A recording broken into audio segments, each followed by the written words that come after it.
Todo comenzó el día del segundo cumpleaños de mi nieta, Aitana. En medio de las risas, el bullicio de los invitados y el aroma de la barbacoa que flotaba en el jardín de nuestra casa en las afueras de Madrid, sentí 4 tirones secos en la manga de mi chaqueta. Me quedé helado. No miré a mi hijo a la cara, miré mi reloj. Las 15:14. En ese preciso segundo, mi plácida jubilación se esfumó y mis instintos de viejo sabueso tomaron el mando. Soy Daniel Moreno, tengo 66 años y pasé casi 3 décadas llevando la placa del Cuerpo Nacional de Policía.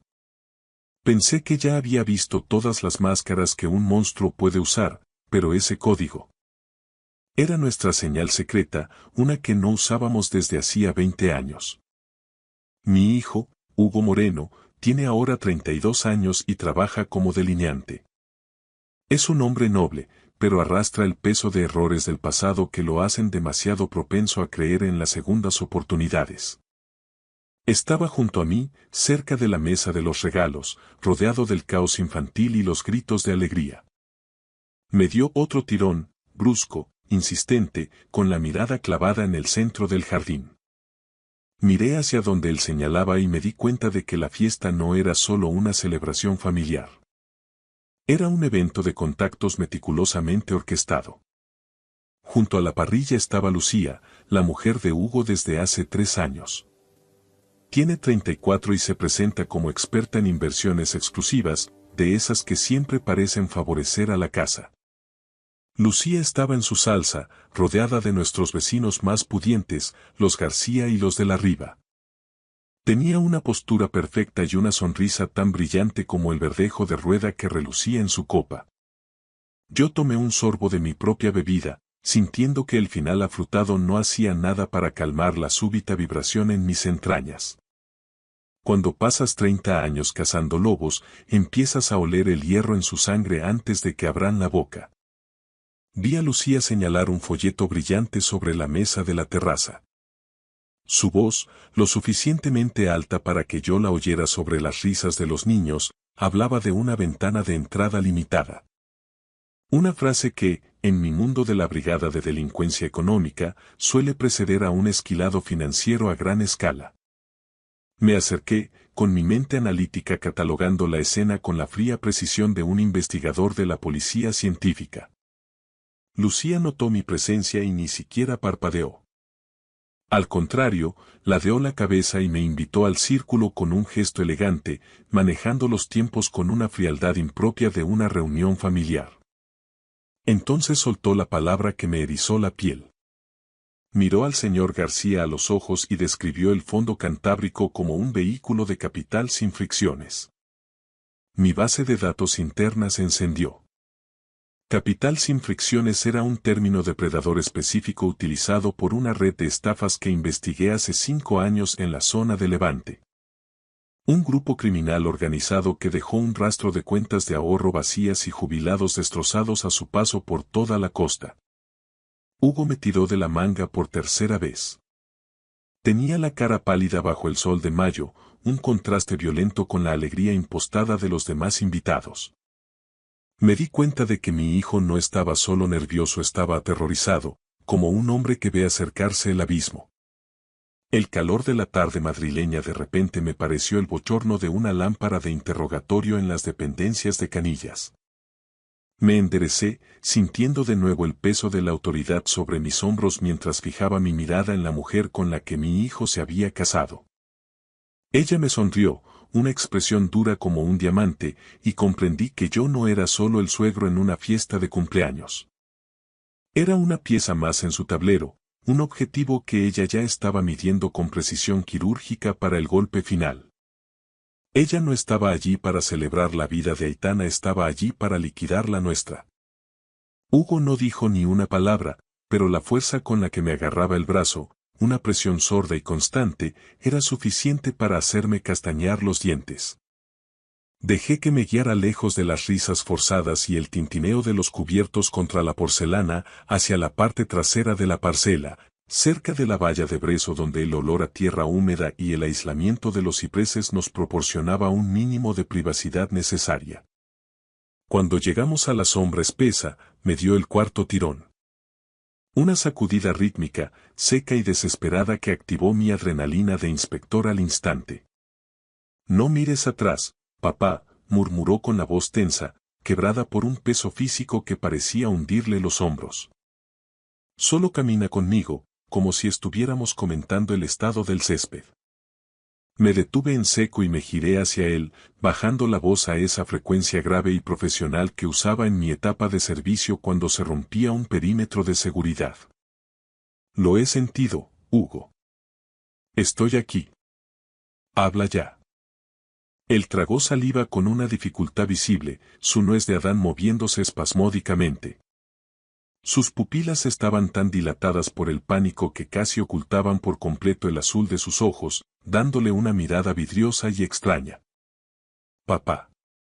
Ya ha movido un cheque, susurró las palabras, que salieron atropelladas, casi ininteligibles.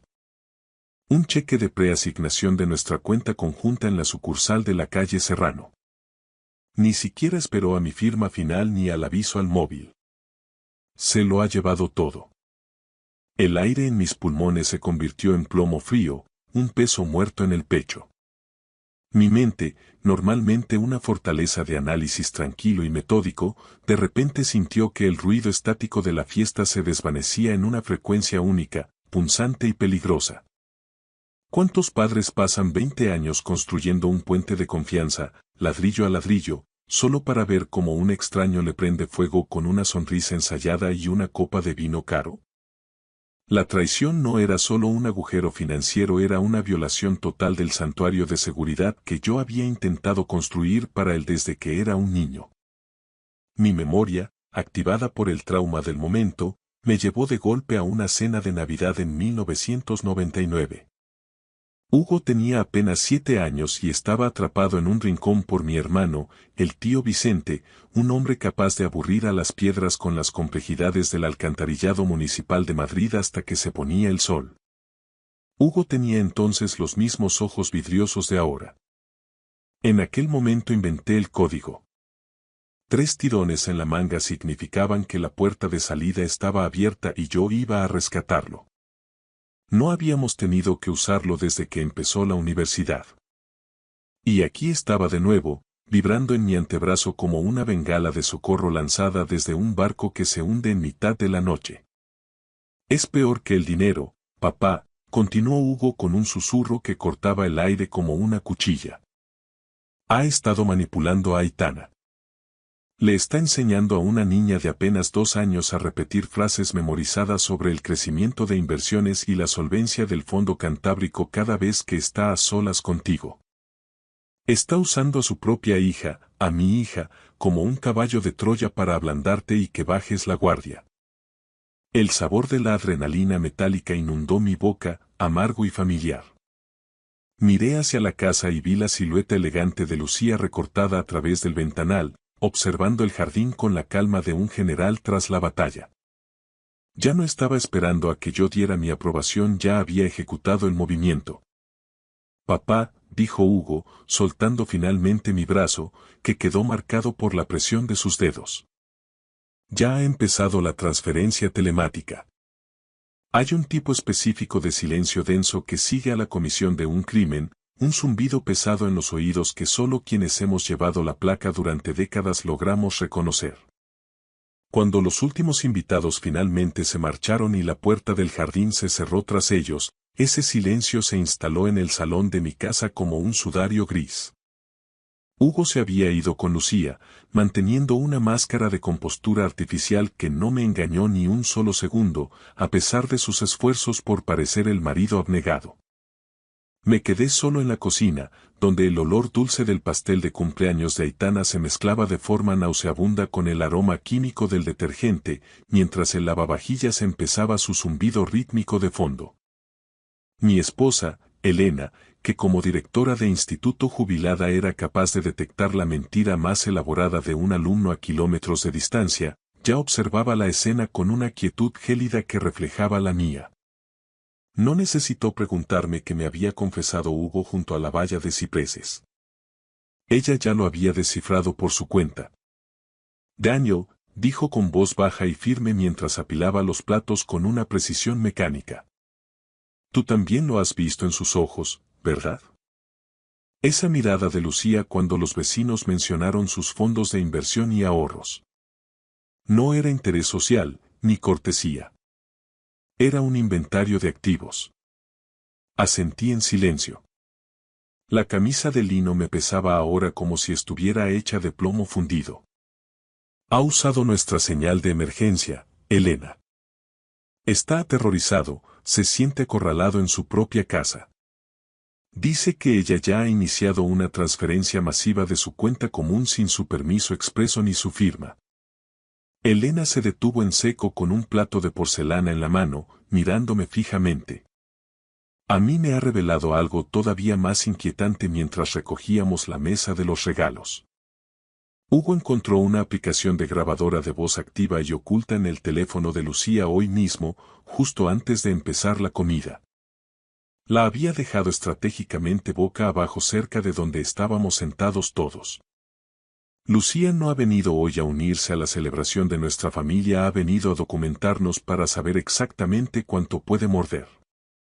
El matrimonio debería ser una sociedad basada en la confianza absoluta, pero cuando esa confianza se convierte en un arma arrojadiza, es un veneno de acción lenta que termina matando el corazón mucho antes de que la víctima sienta el primer pinchazo de la aguja. A medianoche, la casa estaba sumida en una oscuridad densa, pero el sueño era un fantasma que no podía atrapar por mucho que cerrara los ojos. A las 23:47, mi teléfono vibró sobre la mesilla con una insistencia metálica. Era un mensaje de Hugo. No puedo esperar al fin de semana. Iré mañana a las 7. Por favor, no se lo digas a Lucía. Me retiré a mi despacho, un refugio que aún conservaba el aroma a papel viejo y el tacto del metal frío del escritorio que me acompañó durante 3 décadas en la jefatura. La luz azul de la pantalla del ordenador me pareció una hoja afilada cortando la penumbra mientras entraba en mi sistema de seguridad doméstica. Necesitaba verificar si el perímetro de mi propia vida digital estaba tan comprometido como el de mi hijo. Mis dedos se movieron sobre el teclado con una memoria muscular que no ejercitaba en años. Al revisar los registros de acceso remoto, la sangre se me heló literalmente. Había docenas de entradas sospechosas en las últimas 3 semanas. Eran accesos remotos a mi ordenador personal realizados mediante las claves de Hugo, ejecutados a horas en las que sabía con certeza que mi hijo estaba durmiendo profundamente. Lucía no se conformaba con saquear los ahorros de su marido. Había estado utilizando sus credenciales para minar mis archivos personales, mi historial de navegación y mis registros financieros privados con una paciencia aterradora. El depredador no acechaba a las puertas, ya se había colado dentro de la caja fuerte. Estaba terminando mi tercera taza de café solo, cargado y amargo, cuando las luces del coche de Hugo barrieron la pared de la cocina como 2 ojos hambrientos. No era el acercamiento tranquilo de quien regresa al hogar, sino la trayectoria errática y frenética de alguien que huye por su vida. Abrí la puerta trasera antes de que él llegara siquiera al porche. El amanecer gris madrileño rompía bajo una lluvia fría e implacable que calaba los huesos. Hugo entró tambaleándose, con su cazadora de nylon empapada pegada al cuerpo como una segunda piel pesada y asfixiante.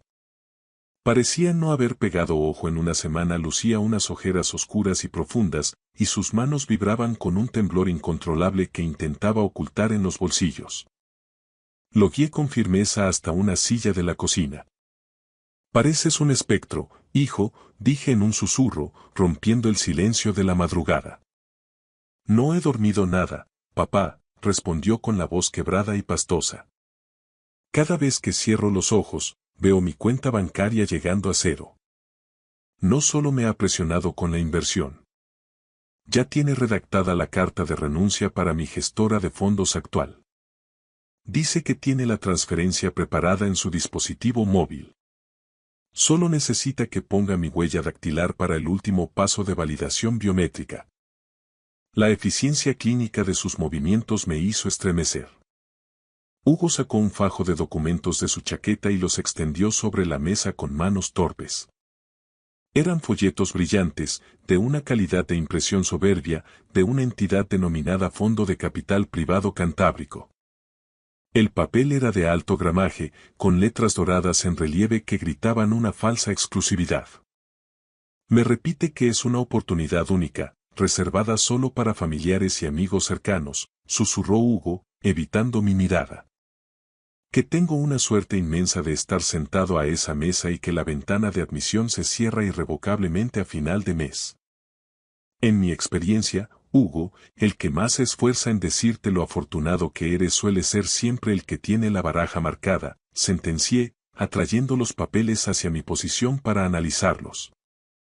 Sentí el peso físico de sus ahorros, los 420.000 euros que representaban todo su futuro y el de Aitana, colgando del frágil equilibrio de esas 17 páginas. Mis ojos escanearon la letra pequeña con un hambre profesional que no sentía desde que entregué la placa en la comisaría. Buscaba las grietas, las inconsistencias, el error del criminal. Pasé a la página donde se detallaba la directiva y se me cortó la respiración de golpe. Como director de adquisiciones figuraba un nombre que me golpeó con la fuerza de un impacto físico. Marcos Olmedo. Me quedé mirando fijamente esas letras, sintiendo como el pasado regresaba para morderme. Era un fantasma de un caso sin resolver de hace 10 años, un hombre que se esfumó de la faz de la tierra tras orquestar una estafa piramidal que arruinó la vida de 50 familias por toda España. Al ver ese nombre impreso, comprendí con una claridad aterradora que Lucía no era una simple estafadora independiente, estaba operando bajo las órdenes de un pez gordo muy peligroso. El documento era una auténtica obra maestra del engaño, una filigrana de ingeniería social y fraude financiero. Empecé a destripar la jerga legal, buscando inconsistencias microscópicas en la fuente, el interlineado y el espaciado de los párrafos. Bonita letra, Lucía, mascullé para mis adentros, sintiendo una punzada de desprecio profesional. Era una lástima que el número de registro de la Comisión Nacional del Mercado de Valores, CNMV, que figuraba en el pie de página perteneciera, en realidad, a una sociedad fantasma disuelta tras el estallido de la burbuja inmobiliaria. Escondida en la espesura de la letra pequeña del contrato, en la cláusula 14.4, encontré un detalle que me hizo saltar el pulso. No se limitaba a solicitar una inversión de capital, otorgaba al fondo un poder notarial total y absoluto sobre el patrimonio global del inversor en caso de una supuesta volatilidad excepcional del mercado. Era, a efectos prácticos, un cheque en blanco firmado para la aniquilación financiera total y el embargo de bienes sin pasar por el juzgado. Me puse a investigar la sede física del pomposo Fondo Cantábrico. Afirmaban con orgullo tener una oficina de prestigio en el Paseo de la Castellana, en pleno corazón financiero de Madrid. Entré en una base de datos de investigadores privados que mantengo activa desde mis tiempos en la UDEF y crucé el número de despacho con los registros catastrales. Mi labio se curvó con una satisfacción fría y amarga. La dirección de lujo no era más que un servicio de reenvío de correo de 40 euros al mes, un simple buzón digital encajonado entre una tintorería de barrio y una agencia de viajes que llevaba cerrada desde la pandemia. Ningún fondo que gestiona activos multimillonarios opera desde un centro de coworking de bajo coste en un entresuelo. Pero lo que me detuvo el corazón de golpe fue un detalle técnico en el anexo de la última página. El documento había sido meticulosamente personalizado con una lista detallada de activos colaterales. No se limitaba a mencionar las cuentas de ahorro de Hugo en el BBVA. Enumeraba con precisión el valor tasado de mi propia casa en las afueras y, lo que es más inquietante, incluía el inventario completo de mi colección privada de monedas antiguas de la época de los Austries. Detalles íntimos que Hugo jamás le había mencionado a Lucía por pura discreción familiar. Ella había estado haciendo un inventario exhaustivo de mi vida, habitación por habitación, a través de esa puerta digital que encontré abierta la noche anterior en mi ordenador. En la línea de firma, casi imperceptible, vi un tenue sello digital con un logotipo estilizado y minimalista.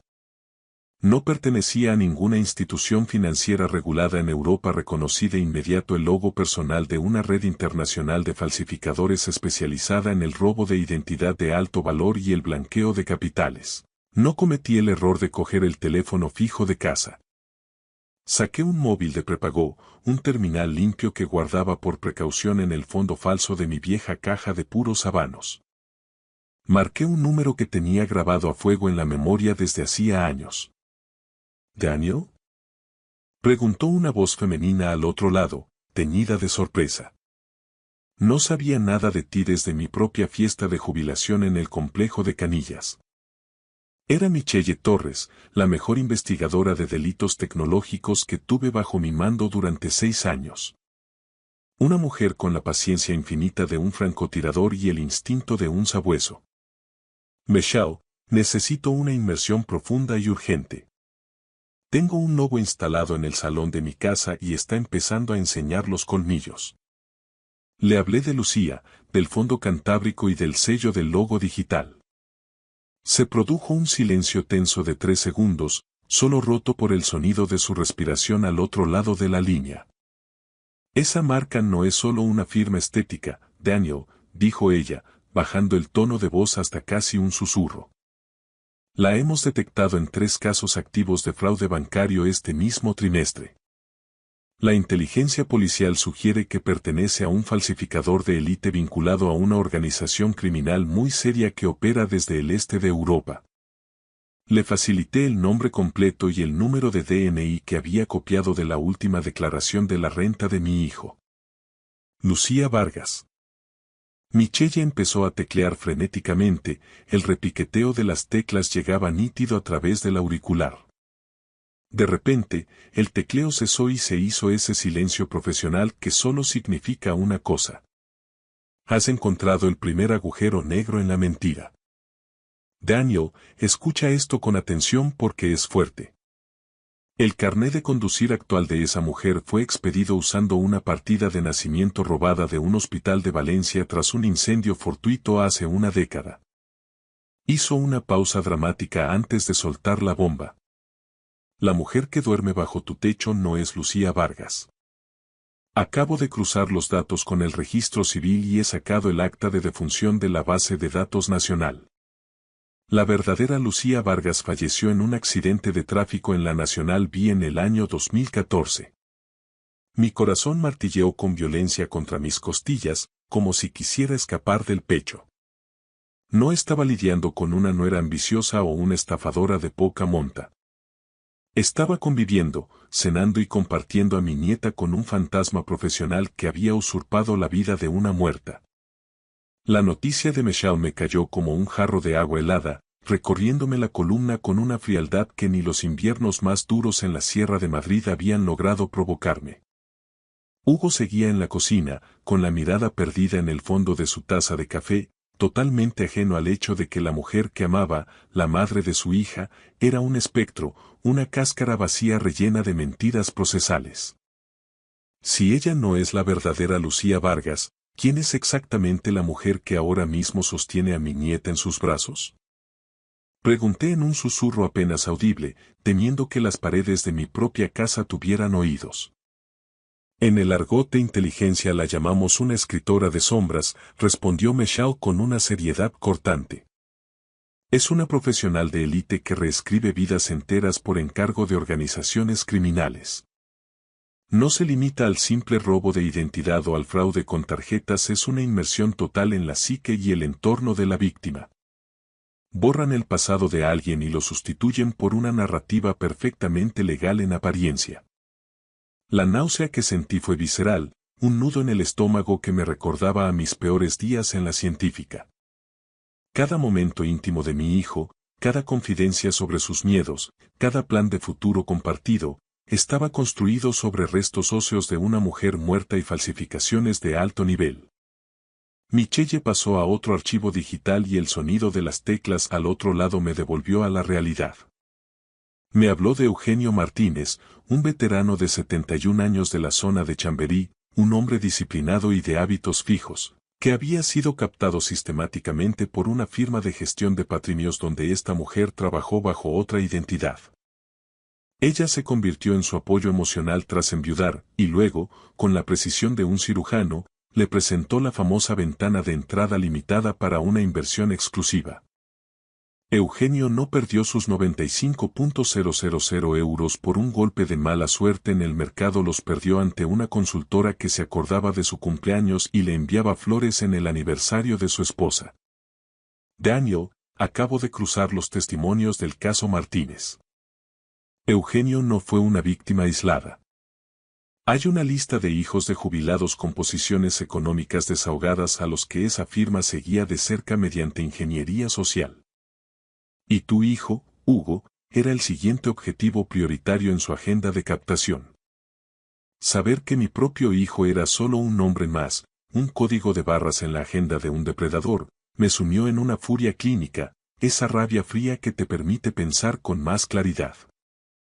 Colgué a Michelle y llamé de inmediato a Esteban Gallego, un contable forense que pasó media vida en la agencia tributaria persiguiendo el rastro del dinero sucio. Daniel, he analizado el borrador que me has pasado. Esto no es un documento de inversión legítimo, es una nota de suicidio para cualquier cuenta bancaria, me soltó Esteban sin preámbulos. El supuesto fondo cantábrico es un espejo técnico de un fondo real que opera en Bilbao. Un inversor despistado verá informes de rentabilidad positivos en Google y nunca se percatará de que el número de cuenta de destino en su contrato particular lleva directamente a un agujero negro digital. ¿De cuánto tiempo disponemos antes de que el daño sea irreversible, Esteban? Pregunté, apretando el auricular. Tienes 72 horas, como mucho. Es el tiempo estándar que tardan en atomizar el trabajo de toda una vida y convertirlo en una serie de ceros imposibles de rastrear en un servidor alojado en las Islas Caimán o en Seychelles. Esteban continuó rastreando los metadatos del último correo que Lucía le había enviado a Hugo, buscando el origen de la infección. Daniel, hay un detalle que debes saber. Este documento de transferencia se envió desde una dirección IP interna, generada dentro de tu propia casa, exactamente a las 3:15 de la madrugada de ayer. Sentí el hielo correr de nuevo por mis venas. Lucía había estado sentada tranquilamente en mi cuarto de invitados, bajo mi propio techo, utilizando mi propia conexión Wi-Fi para tejer la red que destruiría financieramente a mi hijo mientras yo dormía a escasos 6 metros de distancia. La audacia de la maniobra era insultante. En ese momento, la puerta de mi despacho se abrió lentamente con un chirrido que me puso en alerta. Hugo estaba allí, de pie en el umbral, con el rostro blanco como el papel y los ojos desencajados. Papá, susurró con una voz tan temblorosa que apenas parecía la suya. Lucía me acaba de llamar. Me ha pedido las claves de acceso definitivas y el código de verificación por SMS. Dice que la ventana de oportunidad se cierra irrevocablemente esta misma noche. Dice que si no autorizo el movimiento ahora mismo, lo perderemos todo y habremos tirado el futuro de Aitana a la basura. Hugo parecía a punto de desmoronarse por completo, con la mirada perdida y la respiración errática. No esperé a que el miedo terminara de paralizarlo, reaccioné con la presteza de un operativo en activo. Cogí mi chaqueta, agarré a mi hijo por el hombro y lo obligué a salir hacia el coche. En pocos minutos estábamos atravesando el tráfico de la M30 de camino a su piso en el centro de Madrid. Mi mente ya no funcionaba como la de un padre preocupado, sino como la de un inspector jefe escaneando las 4 paredes del objetivo buscando la trampa, el micrófono o la cámara oculta. Al entrar en su salón, el ambiente estaba cargado, la ansiedad se mascaba en el aire, densa y eléctrica. El espacio doméstico, que antes recordaba a un hogar cálido, había sido sutilmente reorganizado como una oficina de captación. Montones de revistas financieras de dudosa procedencia sobre la mesa de centro y un tablón de oportunidades lleno de gráficos ascendentes que prometían rentabilidades imposibles. Obligué a Hugo a sentarse en el sofá y a poner su móvil boca abajo sobre la madera. El terminal no dejaba de vibrar, iluminándose con ráfagas de mensajes de WhatsApp de Lucía que entraban uno tras otro. Suelta el maldito teléfono, Hugo, ordené usando ese tono de autoridad que hacía callar a las salas de interrogatorio en Canillas. Ahora mismo, para mí, no eres un delineante ni mi hijo. Eres un testigo principal en una investigación criminal de alto nivel. Ella insiste en que si no autorizo el movimiento antes de que cierre el mercado, perderemos la fianza de la casa, el fondo de estudios que abrimos para Aitana. Lo perderemos todo, papá, susurró él, escondiendo sus manos temblorosas bajo los muslos para que yo no viera el alcance de su quiebre emocional. Me arrodillé frente a él, acortando la distancia física, y le obligué a mirarme directamente a los ojos. 30 años de servicio me habían enseñado que cuando el miedo es así de paralizante, siempre hay un ancla oscura en el fondo. Y entonces Hugo se rompió. Entre sollozos contenidos, admitió la verdad que lo mantenía rehén. Lucía no solo había tenido la suerte de encontrar los registros de un antiguo incidente que Hugo tuvo hace años, un positivo en un control de alcoholemia que derivó en un altercado con la autoridad del que se arrepentía profundamente, ella los había cosechado y manipulado. Me amenazó directamente, papá. Me dijo que si no firmaba la transferencia al Fondo Cantábrico, enviaría de forma anónima las grabaciones del altercado a mi empresa y, lo que es peor, al juzgado de familia. Juró que me arruinaría la carrera y que usaría mis antecedentes para quitarme la custodia compartida de Aitana por mi supuesta inestabilidad. Sentí una furia dentada, caliente y peligrosa, subiendo por mi garganta. Esa mujer no solo era una estafadora, era una extorsionadora profesional que no dudaba en usar a una niña de 2 años como moneda de cambio. Había ido tan lejos como para pagar a Marcos Olmedo para sobornar a quien hiciera falta en los archivos municipales y conseguir material sin editar, probablemente manipulado para que pareciera mucho más grave de lo que fue. Ella no encontró esos registros por casualidad, Hugo, dije con una voz de hierro que no admitía réplica. Ella fabricó una jaula a tu medida, barrote por barrote, desde el día en que te conoció. Todo ha sido una operación de demolición controlada. Hugo miró el reloj de pared con auténtico pánico. Las agujas avanzaban implacables. Ella vendrá hoy mismo a las 12, papá. Trae a un notario con ella para formalizar los papeles de liquidación de activos y el poder general. Me dijo que es un antiguo amigo de su familia, alguien de absoluta confianza que lleva todos sus asuntos legales personales. Lo llamó por su nombre. Marcos. La sangre se me volvió a helar en las venas, pero esta vez fue un frío lúcido. El pez gordo, el estafador que llevaba una década escapando de la justicia española, ya no tiraba de los hilos desde las sombras de un paraíso fiscal, venía directamente a nuestra puerta para rematar la faena. El cazador acababa de entrar en mi campo de visión. Regresé a mi casa el martes por la noche con los nervios a flor de piel. Había dejado a Hugo bajo la protección de Elena en un lugar seguro. Una casa de campo de unos amigos en la Sierra de Guadarrama, donde el perímetro estaba despejado y el silencio era absoluto. Entré en mi despacho y el aire se sentía pesado, cargado de una electricidad estática que me erizaba el vello de los brazos. Tecleé con dedos mecánicos el código de la caja fuerte oculta tras la hilera de tomos de derecho penal. Al abrir la pequeña cámara de seguridad encastrada en el suelo, sentí un alivio momentáneo al ver mi colección de monedas de oro aparentemente intacta, brillando bajo la luz mortecina. Pero la paranoia profesional, ese sexto sentido que te salva la vida en la calle, me obligó a inspeccionarlas una a una. Cogí un doblón de A8 de 1907, la pieza más valiosa de mi colección y la verdadera joya de mi jubilación, y al sopesarla sentí una ligereza enfermiza y artificial en la palma de mi mano. Se me cayó el alma a los pies. Revisé de inmediato el registro digital de aperturas de la caja. Alguien había accedido a ella hacía exactamente 3 meses usando el acceso biométrico de Elena. Era físicamente imposible. Elena detesta este despacho y nunca entra aquí sola. Entonces comprendí con un horror gélido que Lucía debía de haber clonado la huella de Elena mientras ésta dormía, o quizá la había sedado ligeramente aprovechando una de esas noches de spa y cuidados que Lucía organizaba con tanta diligencia para ganarse su confianza. Encendí la lámpara halógena del banco de trabajo y utilicé una báscula de precisión de joyería. El peso fallaba por 0,4 gramos exactos. Ajusté la lupa de 10 aumentos y busqué en el canto de la moneda. Allí estaban, casi invisibles al ojo humano, las marcas microscópicas de la matriz, la misma firma técnica del falsificador que ya había detectado en los papeles del fondo cantábrico. Era una copia perfecta con núcleo de plomo, un trozo de metal sin valor alguno que sustituía a mi patrimonio.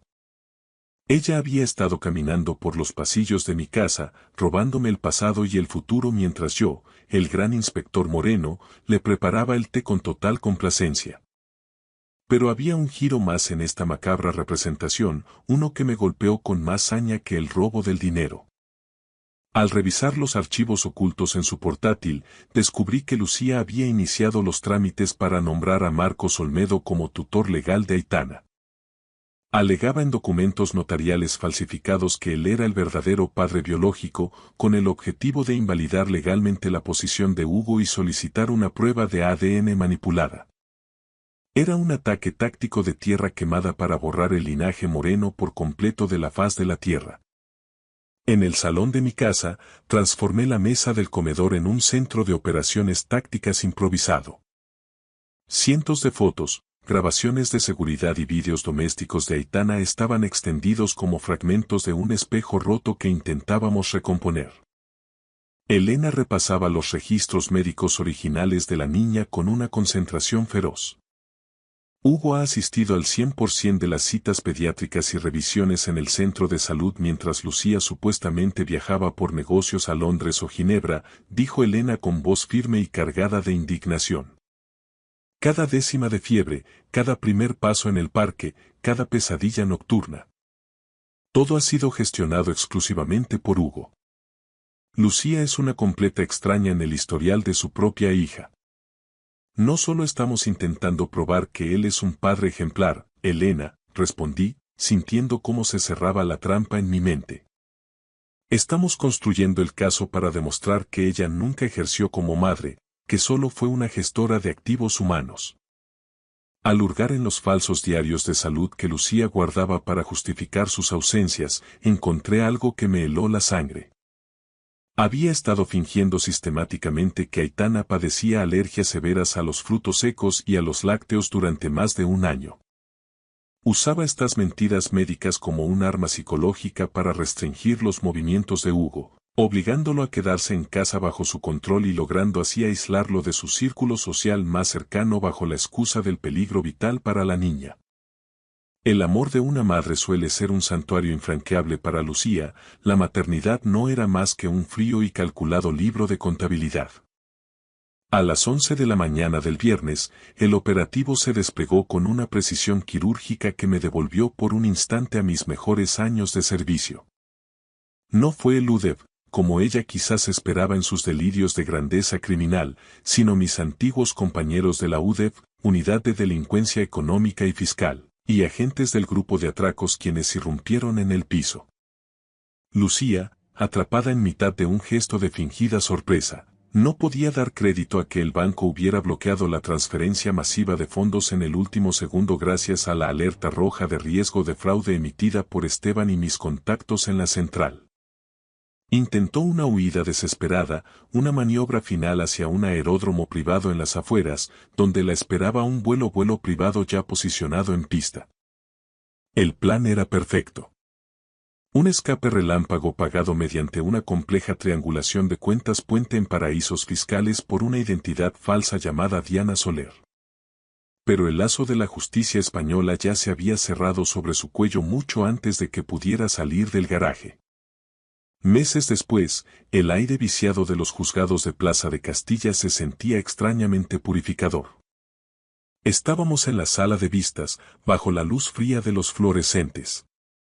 La jueza, cuya mirada severa se suavizó visiblemente al revisar el exhaustivo informe que Elena y yo habíamos preparado sobre el cuidado real de la niña, dictó sentencia con una voz que resonó en el silencio absoluto de la sala. Señor Moreno, la ley finalmente reconoce de manera inequívoca lo que usted ha demostrado con hechos desde el primer día. Usted es el único padre de Aitana en toda la extensión de la palabra. Los derechos parentales y la tutela de un menor no son, ni serán jamás, un arma arrojadiza al servicio de los depredadores financieros ni de los estafadores de identidades. Vi a Hugo inclinar la cabeza, con los hombros sacudiéndose en una catarsis de lágrimas contenidas durante años. Mantuve mi mano firme sobre su hombro, sintiendo como el peso del miedo finalmente se disolvía. Lucía, o la mujer que decía serlo, fue sacada de la sala con las esposas puestas y la cabeza alta, manteniendo esa arrogancia aristocrática hasta el final.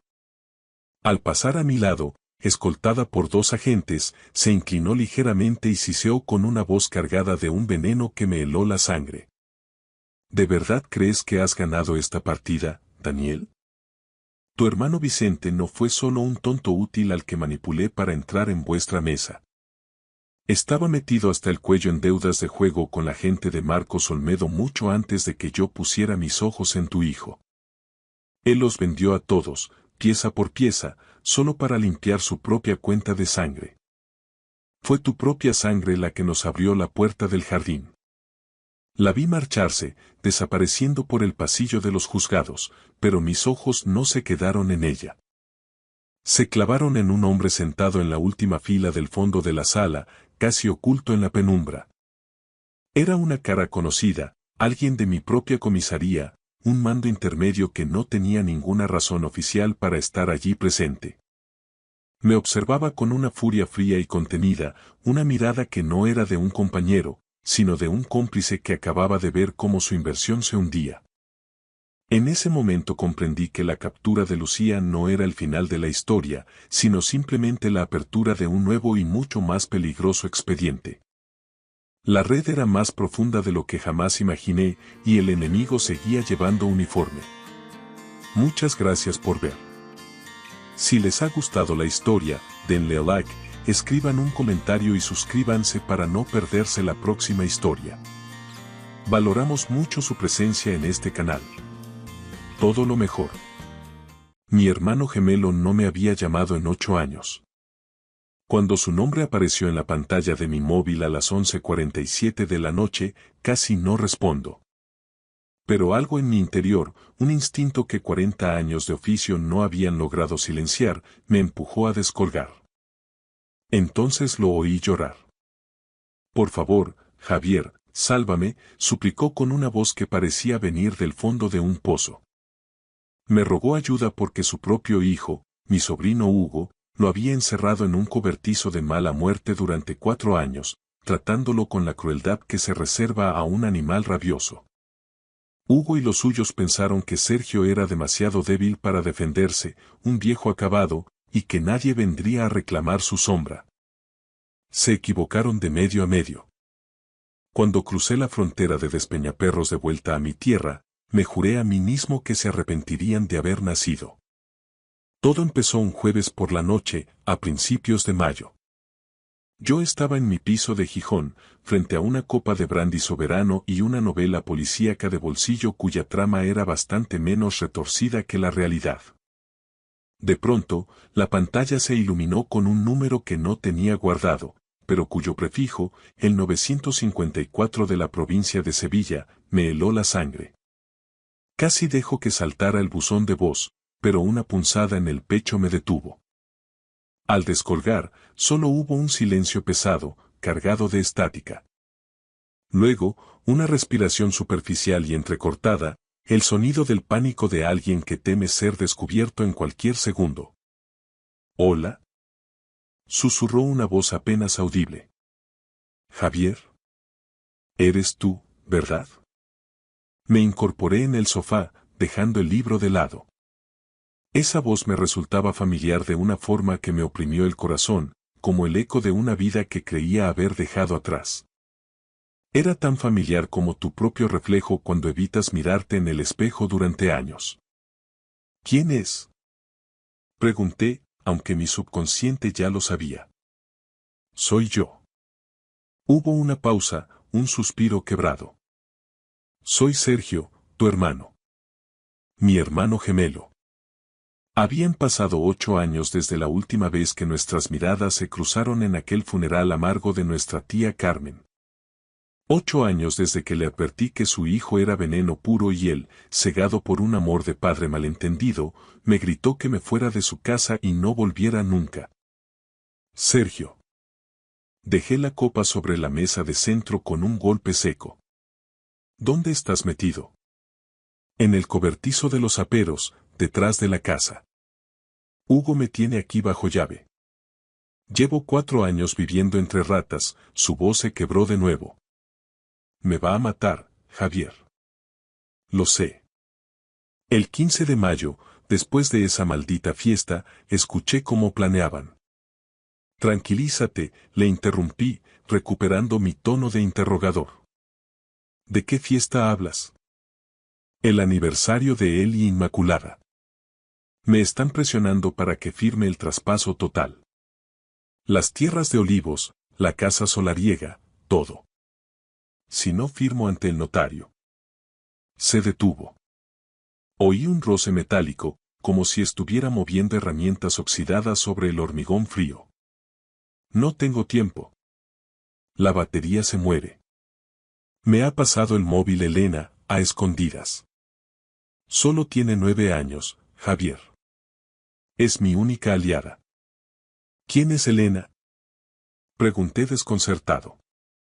Mi nieta. Hugo me lo quitó todo. El móvil, el ordenador, hasta cortó la línea del fijo. Me aisló del mundo para que nadie escuchara mis gritos. Durante 8 años quise llamarte, pedirte perdón, pero él se aseguró de que fuera imposible. ¿Y ahora? Sus sollozos eran silenciosos, desesperados, el sonido de un hombre que ha sido vaciado por dentro. Me puse en pie de un salto. El brandy se olvidó y el libro quedó abandonado en la alfombra. Escúchame bien, Sergio, dije con la voz firme, esa que usaba en la comisaría cuando todo se iba al traste. No firmes absolutamente nada. ¿Me oyes? Ni una sola cruz. No importa lo que ese animal te haga. Me va a destrozar, Javier. Lo sé, pero ya estoy de camino. ¿Puedes aguantar 48 horas? No sé si mis fuerzas. Sí, puedes. Escucha. Hay una gasolinera Cepsa en la A4, en la salida 247. ¿La conoces de cuando íbamos a Madrid, te acuerdas? Sí. Creo que sí, respondió tras un silencio eterno. A las 4:30 de la mañana, el 6 de mayo. Pasado mañana. Encuéntrame allí. Tienes que salir de esa caja. No sé cómo burlar el cierre. Busca la forma. Si has podido llamarme hoy, puedes salir de ahí. ¿Cómo lo has hecho esta noche? Hugo bebió más de la cuenta y olvidó echar el pestillo electrónico. Estaba borracho como un cuero. Pues aprovecha su vicio. A las 4:30. Salida 247. Estaré allí con el motor en marcha. Javier. Tengo miedo. Mucho miedo. Cerré los ojos con fuerza. Teníamos 64 años, la piel curtida y el pelo gris, pero mi hermano sonaba como aquel niño que se escondía detrás de mi espalda cuando los perros de los vecinos nos acosaban en el pueblo. Siempre fui su escudo, y al parecer, el destino me llamaba a hacerlo una última vez. Lo sé, le aseguré. Pero no voy a dejar que ese mal nacido termine con nosotros. ¿Me oyes? No dejaré que te hunda. Ha pasado tanto tiempo. Después de lo que te dije, no pensé que vendrías. Eres mi hermano gemelo, Sergio. Compartimos la misma sangre y el mismo rostro. Eso no hay odio que lo borre. Tras un breve silencio, su voz volvió, más suave, casi como un secreto. Tía Carmen murió. ¿Llegaste a saberlo? Lo sé. Estuve allí, en Sevilla. En la última fila de la iglesia, para no causar problemas. Me largué antes de que empezara el pésame para no tener que partirle la cara a tu hijo. Siento que no pudieras acercarte. Tenías razón con Hugo. Me ha destruido la vida. Lo arreglaremos, te lo prometo. Hay mucho en juego, hermano. Esas tierras valen una fortuna, 6 millones de euros con el nuevo trazado de la autovía, y ese buitre lo sabe. De pronto, un ruido metálico y unos pasos pesados resonaron al otro lado de la línea. La respiración de Sergio se cortó en seco. Javier, es él. Viene hacia aquí. Cuelga ya. Salida 247, a las 4:30. No me falles. No lo haré. Yo. La llamada se perdió. Me quedé en medio del salón, con el teléfono mudo y la mirada perdida en la oscuridad de la costa asturiana. Fuera, el Cantábrico golpeaba con fuerza contra el muro del paseo, un rugido que acompañaba el temblor de mis manos. 8 años de silencio rotos por un grito de socorro. 8 años desde que me alejé porque me dolía ver cómo se cavaba su propia fosa. 8 años desde que le advertí que Hugo era un sociópata en potencia. Y ahora, el muy canalla lo tenía viviendo como un perro en su propia finca. Lo había aislado de tal forma que solo la valentía de una niña de 9 años había permitido abrir una grieta en su prisión. Miré el reloj de pared. Las 11:51. Tenía poco más de 24 horas para cruzar España de punta a punta, casi 800 kilómetros de asfalto hasta el corazón de Andalucía. Si no paraba ni para mear, llegaría a tiempo. Entré en el dormitorio y saqué del fondo del armario la bolsa de deporte táctica que esperaba allí como un animal dormido. 40 años de placa y servicios privados me habían enseñado que la jubilación es solo una palabra para los que no tienen enemigos. Yo no había terminado mi trabajo. Abrí la cremallera. Allí estaba mi equipo de jubilado. Una cámara de botón de alta resolución, una grabadora digital, un estuche de ganzúas que nunca me falló, varias memorias USB y mi vieja reglamentaria, aceitada y lista para el combate. También un sobre con 10.000 euros en metálico en este país, el dinero en efectivo abre más puertas que las órdenes judiciales. Rescaté una carpeta con documentos viejos y nuestras partidas de nacimiento. Sergio y Javier Muñoz, nacidos en Sevilla en 1961 con solo 11 minutos de diferencia. Observé una foto amarillenta de cuando teníamos 7 años. Éramos calcos exactos, salvo por la pequeña cicatriz en mi ceja izquierda, recuerdo de una pedrada en el recreo. Sergio ponía la paz, yo ponía los puños. Ese era nuestro pacto de sangre. A las 11:58 ya estaba en el garaje. Antes de arrancar, recordé las últimas palabras de mi hermano. Tenías razón. Ya no importaba quién tenía la razón. Él me había llamado y yo ya estaba rugiendo por la carretera hacia el sur. La ruta de la Plata me esperaba, oscura y eterna. Sacaría a Sergio de ese infierno y, después, le daría a Hugo la lección que su padre nunca se atrevió a darle. Conducir por la 66, la mítica autovía de la Ruta de la Plata, es como atravesar un túnel de asfalto que no conduce a ninguna parte.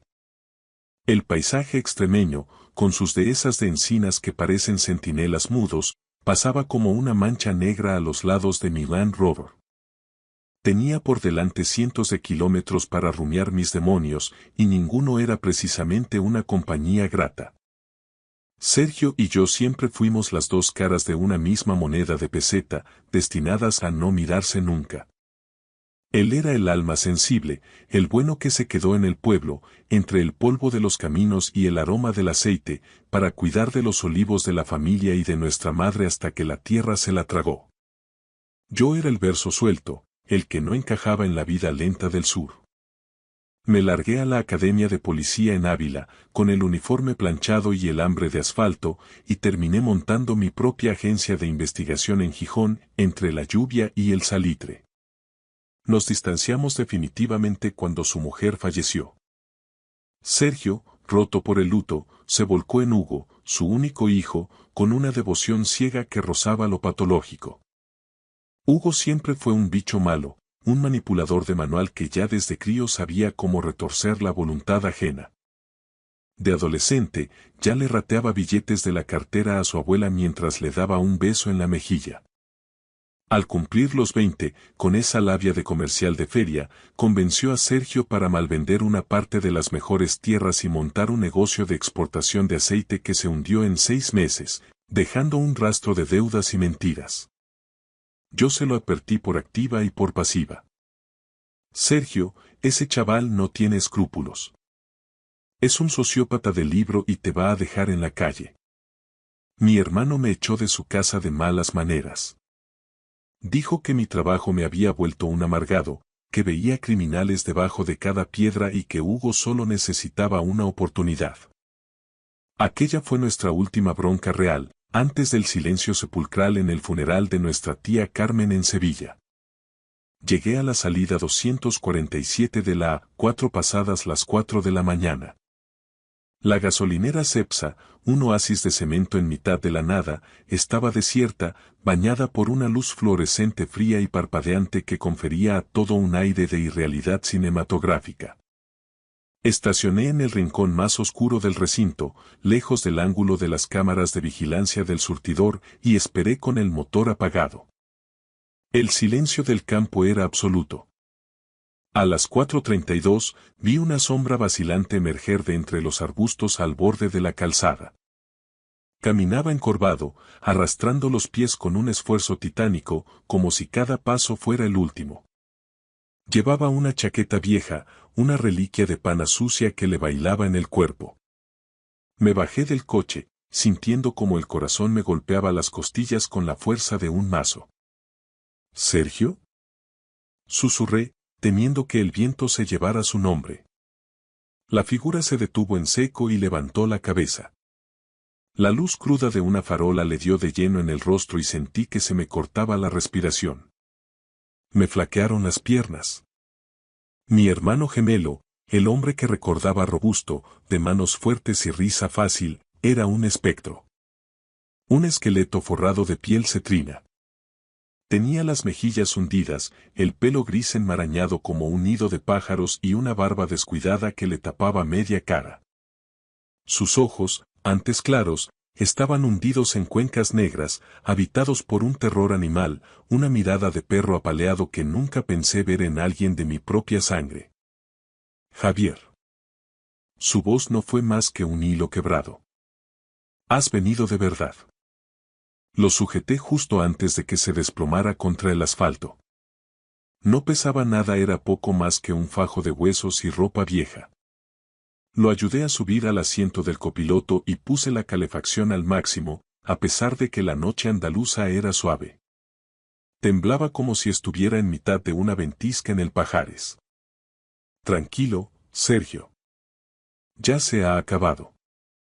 ¿Estás conmigo?, le dije, pasándole con cuidado una botella de agua y un bocadillo de jamón que había comprado por el camino. Bebió el agua con una avidez angustiante, como si el líquido fuera un milagro. Luego, entre bocado y bocado, empezó a soltar una historia que me revolvió las entrañas. Hugo y su mujer, Inmaculada, esa mosquita muerta que resultó ser un hacha, lo habían confinado en el antiguo almacén de herramientas, un cobertizo de chapa que era un horno en verano y una nevera en invierno. Lo alimentaban con sobras, una vez al día, como si fuera ganado. Lo obligaban a hacer sus necesidades en un cubo de plástico. Le repetían a diario que nadie lo buscaba, que yo lo despreciaba por nuestra última pelea y que en el pueblo todos creían que se había retirado a una residencia de lujo en la Costa del Sol. Querían las tierras, Javier, balbuceó Sergio, con los dientes castañando contra el cuello de la botella. El nuevo Plan General de Ordenación Urbana. Van a recalificar la zona por la autovía y eso vale millones de euros. Hugo falsificó un poder notarial, el muy imbécil, pero en la sucursal de la Caja de Ahorros empezaron a olerse la tostada. Ahora necesitan que el dueño legítimo, que soy yo, aparezca en persona el día 15 para estampar la firma definitiva. ¿Y Inmaculada? Pregunté, apretando el volante con una rabia que me hacía doler los nudillos. Ella es el cerebro, Javier. Es la que le susurra al oído. Dice que soy un estorbo, una boca innecesaria, que mi tiempo ya pasó. Miré a mi hermano de reojo. Éramos idénticos, o lo habíamos sido hasta que la crueldad de su hijo lo desfiguró. Pero bajo la mugre y el hambre, la estructura ósea era la misma. Con un buen corte de pelo, un afeitado a conciencia y algo de maquillaje profesional para disimular el rastro de la cautividad, nadie en el pueblo, y mucho menos un notario que apenas lo veía de Pascuas a Ramos, notaría el cambiazo. Especialmente si ese Sergio parecía haber recobrado de golpe la energía. Escúchame bien, hermano, le dije con un tono gélido. No vamos a ir a la Guardia Civil. Todavía no. Él me miró con un pánico renovado en las pupilas. ¿Por qué? Me van a matar si vuelvo, Javier. Me matarán. Si vamos ahora con esta facha, Hugo alegará que estás senil, que te desorientas y que te cuidan como pueden. Con los contactos que tiene en el ayuntamiento y en la hermandad, se irá de rositas o le caerá una pena de risa. No. Quiero que sientan el mismo miedo que tú has pasado. Quiero que lo pierdan todo, hasta la última peseta. ¿Qué tienes pensado hacer? Vamos a intercambiarnos los papeles. Tú vas a subirte a mi coche y te vas a mi piso de Gijón. Allí tienes comida, ropa limpia y el mar para limpiar los pulmones. Estarás seguro. Yo, mientras tanto, ocuparé tu lugar. Yo seré el hombre encerrado en el cobertizo. Y cuando llegue el día de la firma, les daré la sorpresa de su vida. Sergio me miró con la boca abierta, incapaz de procesar la locura que le proponía. Es un suicidio. Hugo se vuelve una bestia cuando se pilla una cogorza. Te pegará. Sonreí, y fue la misma sonrisa que hacía que los confidentes más duros cantaran en los bajos de la comisaría. Yo también sé ser una bestia, Sergio. La diferencia es que yo sé cómo serlo con método, sin dejar rastro y sabiendo exactamente dónde golpear para que duela de verdad. Esa misma mañana, en una habitación de un hostal de carretera de mala muerte cerca de Mérida, procedí a la transformación. Le corté el pelo a Sergio siguiendo mi estilo, le afeité la barba con cuidado de no cortarle su piel de papel y le entregué mi ropa, mi cartera y las llaves del Land Rover. Le dibujé un mapa mental de cómo llegar a mi casa en el norte. No salgas bajo ningún concepto. No cojas el teléfono. No existes hasta que yo te llame, le advertí con severidad. Volveré a por ti en 10 días. Prometido. Luego, me coloqué frente al espejo. Me puse sus harapos malolientes y raídos. Me despeiné el cabello, usé ceniza de un cenicero para simular las ojeras de meses de insomnio y ensayé esa postura claudicante, los hombros caídos de quien ha perdido la esperanza. Al otro lado del cristal ya no estaba Javier Muñoz, el detective retirado. Estaba Sergio, la víctima propiciatoria. Es hora de volver a casa y ajustar las cuentas, hermano, dije, mientras sentía el frío del acero de mi Glock contra la espalda, oculta bajo la camisa vieja. Regresar a la finca familiar, en el corazón de la comarca olivarera, fue como profanar un mausoleo que aún se negaba a morir. La fachada de la casa de la calle de los Olivos, que en tiempos de mi abuelo lucía un encalado impecable y flores frescas, era ahora el retrato de la decadencia. El jardín estaba invadido por la maleza, las persianas colgaban torcidas como párpados heridos y el porche, donde Sergio y yo jugábamos de niños, estaba sembrado de latas de cerveza vacías y colillas. Entré sin llamar, arrastrando los pies y hundiendo la cabeza entre los hombros. El aire en el interior era irrespirable, una mezcla de tabaco rancio, fritanga y el olor metálico de la desidia. En el salón, una televisión de plasma gigante, segaramente comprada con la pensión de mi hermano, escupía programas de cotilleo a un volumen ensordecedor. Vi las fotos de nuestra infancia en las paredes, pero ahora parecían trofeos de guerra en manos de una fuerza de ocupación.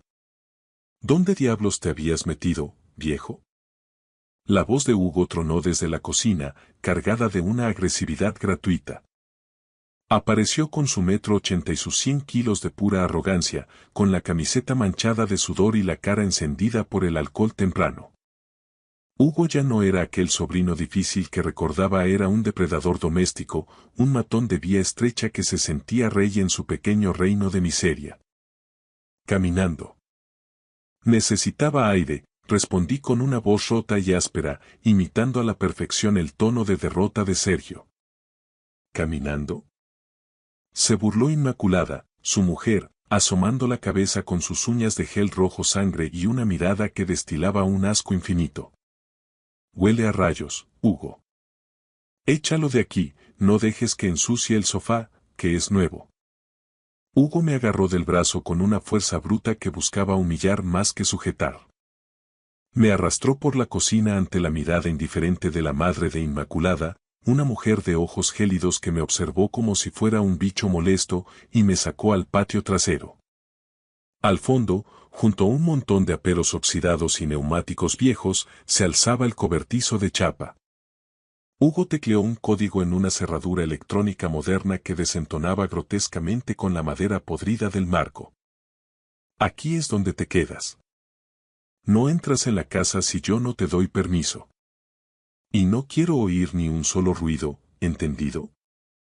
Me dio un empujón que me hizo tropezar hacia la penumbra del interior. El cobertizo era un auténtico agujero del infierno. Un colchón mugriento tirado en el suelo de cemento y una bombilla desnuda que colgaba de un cable pelado. Pero lo peor fue el olfato. Un rastro químico dulzón, peligroso. Examiné el calentador de gas de la pared exterior. El tubo de escape estaba manipulado, flojo a propósito. Los gases de la combustión se filtraban hacia adentro de forma casi imperceptible. Esto no era solo aislamiento, era un plan de eliminación silenciosa. Querían que Sergio llegara al día 15, firmara, y luego se quedara dormido para siempre. Esperé a que los pasos de Hugo se alejaran. Entonces, saqué mi cámara de botón y empecé a documentar la escena del crimen. El escape de gas, la cerradura, el estado del colchón. Aguanta, Sergio, pensé mientras guardaba las pruebas, voy a quemar su mundo hasta los cimientos. Esa noche, una pequeña sombra se materializó en la rendija de la puerta. Era Elena, la nieta de 9 años, la luz en mitad de tanta podredumbre. «Abuelo, ¿estás bien?», susurró, deslizándome un bocadillo de jamón envuelto en servilletas por debajo de la puerta. «Estoy bien, pequeña». «No te preocupes», le dije, intentando suavizar mi voz. Se quedó en silencio, observándome a través de la rejilla. Los niños tienen un radar para la verdad que los adultos pierden con los años. «Tú no eres mi abuelo», soltó de repente, con una seguridad que me heló la sangre. Sus ojos siempre estaban nublados, como si estuviera pidiendo perdón por vivir. «Los tuyos no. Y no te encoges cuando mi papá grita desde la ventana». Me arrodillé frente a ella, pegando mi rostro a la puerta. Saqué la foto antigua que Sergio me había dado en el hostal. «Soy Javier, el hermano de tu abuelo. He venido desde muy lejos para sacarlo de esta caja, pero necesito que seas la niña más valiente del mundo y guardes el secreto unos días más. ¿Puedes hacerlo por él?». Ella asintió con una determinación impropia de su edad, una chispa de rebeldía heredada. «Sí. Porque lo vas a castigar, ¿verdad? A él y a mamá».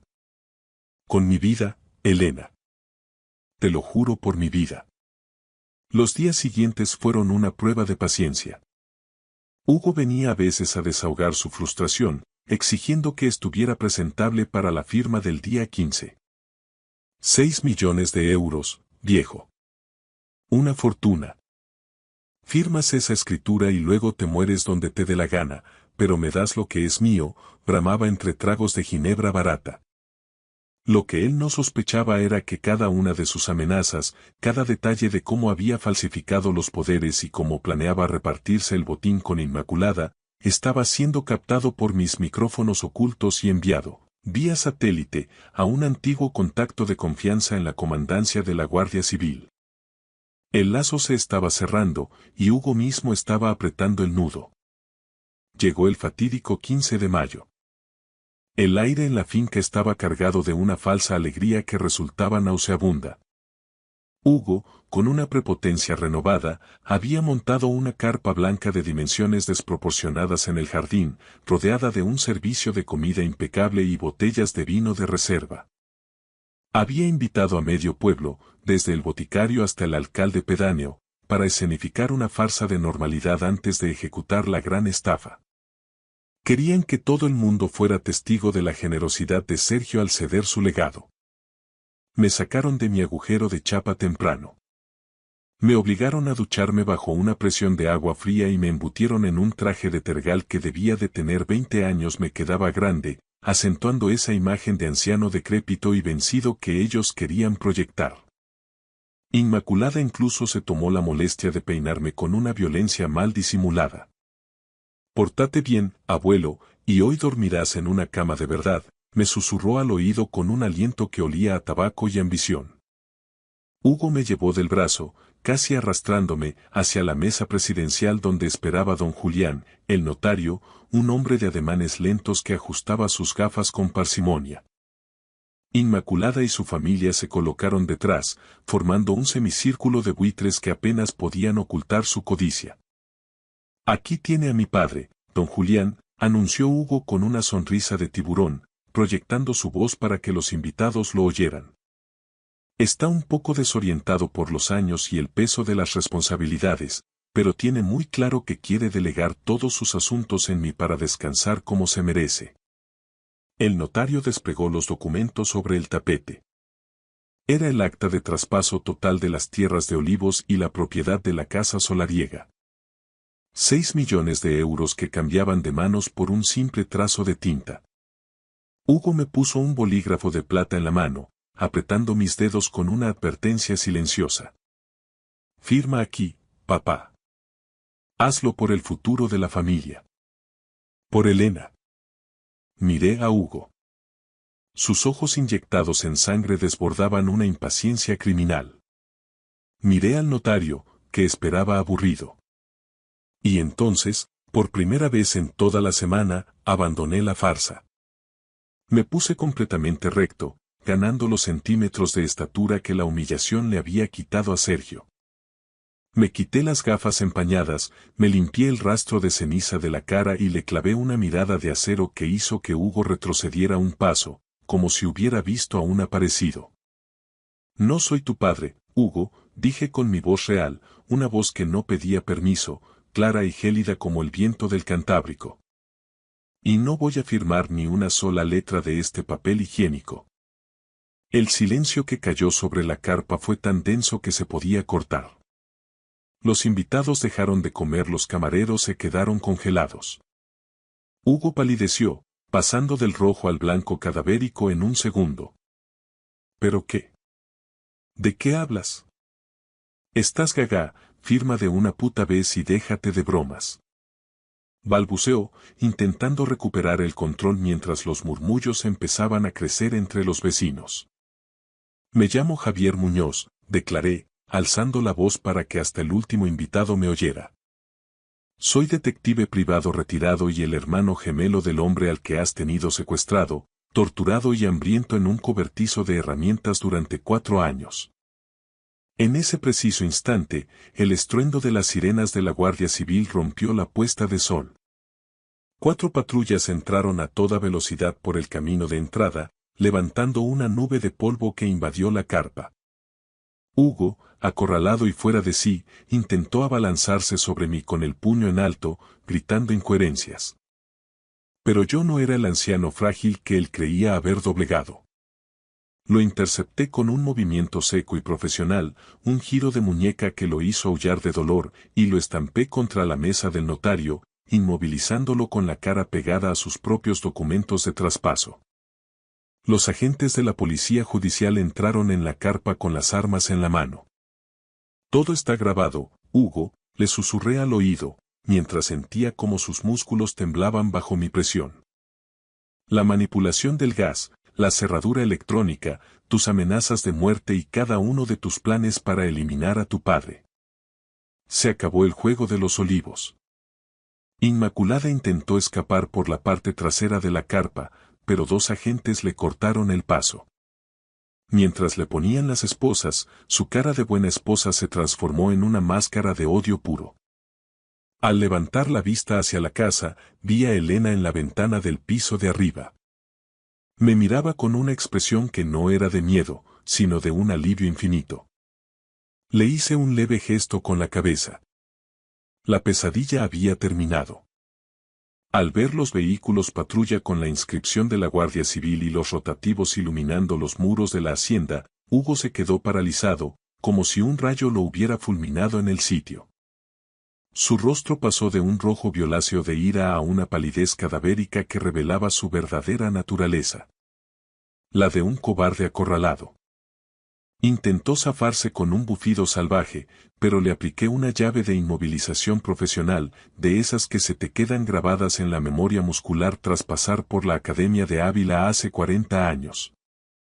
El notario, don Julián, se levantó de un salto, aterrorizado, volcando su silla de madera tallada mientras los documentos del traspaso, aquellos papeles que pretendían robar 6 millones de euros, salieron volando por el césped, dispersándose como hojas secas de otoño bajo el viento andaluz. No lo entendéis. Aullaba Hugo mientras los agentes de la policía judicial le apretaban las esposas hasta que el metal crujió. Es un viejo decrépito. No rige bien, está senil. Esta es mi casa por derecho. Es mi tierra y mi herencia. Ya no, Hugo, sentencié, hincando la rodilla en su espalda para que sintiera el peso de su propia infamia mientras lo miraba directamente a las pupilas. Esta es la tierra de tu padre, el hombre al que enterraste en vida. Y te aseguro que él está mucho más cuerdo y tiene mucha más dignidad de la que tú tendrás en 100 vidas. Inmaculada, viendo que el barco se hundía, intentó escabullirse hacia la entrada trasera de la casa con paso felino, pero una joven agente de la Benemérita le cortó el paso con una autoridad gélida. Señora, usted también tendrá que acompañarnos a la comandancia, le soltó la agente mientras le sujetaba los brazos. Tenemos grabaciones muy nítidas de sus conversaciones sobre cómo acelerar el deceso de su suegro manipulando el calentador de gas. Eso en el Código Penal se llama tentativa de homicidio. La madre de Inmaculada, esa cómplice silenciosa que siempre miraba hacia otro lado, empezó a lamentarse a gritos, invocando a los santos y fingiendo una inocencia angelical. Pero yo sabía que mis micrófonos ocultos, instalados estratégicamente, habían registrado veneno suficiente para enviar a toda esa estirpe de buitres a la cárcel de Sevilla y por una temporada muy larga. Maltrato a personas mayores, detención ilegal, fraude documental y tentativa de homicidio.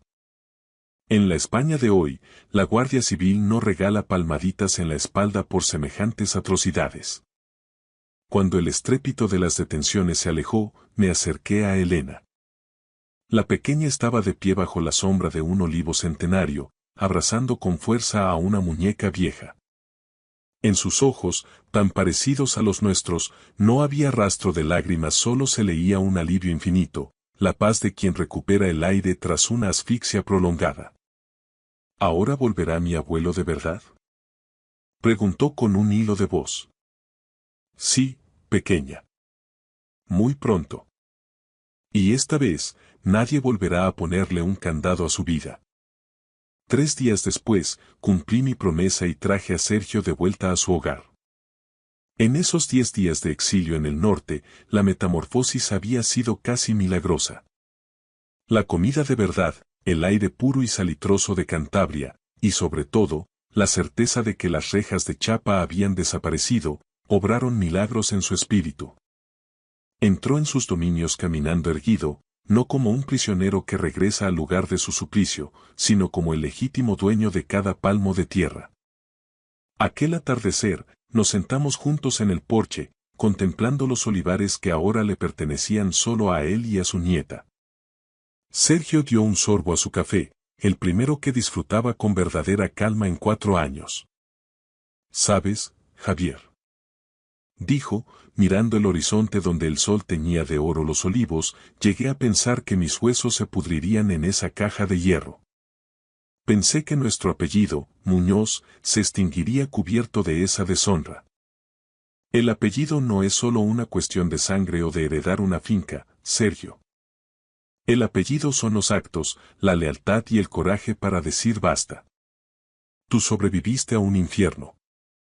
Yo solo vine a recordarle al mundo quiénes somos los Muñoz. Sergio tomó la decisión inteligente de vender la mayor parte de las tierras para el proyecto de la autovía, asegurando su futuro y el de Elena para 3 generaciones. Se quedó con la casa familiar y un pequeño olivar de producción artesanal, lo justo para mantenerse activo y en paz. En cuanto a Hugo y Inmaculada, les espera un calvario legal en los juzgados de Sevilla. Me encargué personalmente de aportar pruebas tan sólidas que ni el abogado más caro de Andalucía podrá sacarlos bajo fianza. Me despedí de mi hermano para regresar a mi retiro en Gijón, con el rugido del Cantábrico esperándome. Me fui con la mochila ligera y la conciencia tranquila. La deuda de 8 años de silencio estaba saldada con creces. Aquella llamada a las 11:47 de la noche no solo salvó la vida de Sergio, también salvó la mía, arrancándome del letargo de una jubilación sin propósito. Esta no es la historia de un héroe de película. Es una advertencia sobre la realidad. El orgullo y la distancia son lujos que no podemos permitirnos.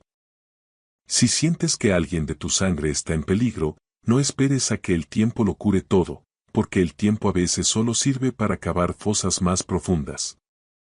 No confíes en que las cosas se arreglarán por arte de magia. Actúa.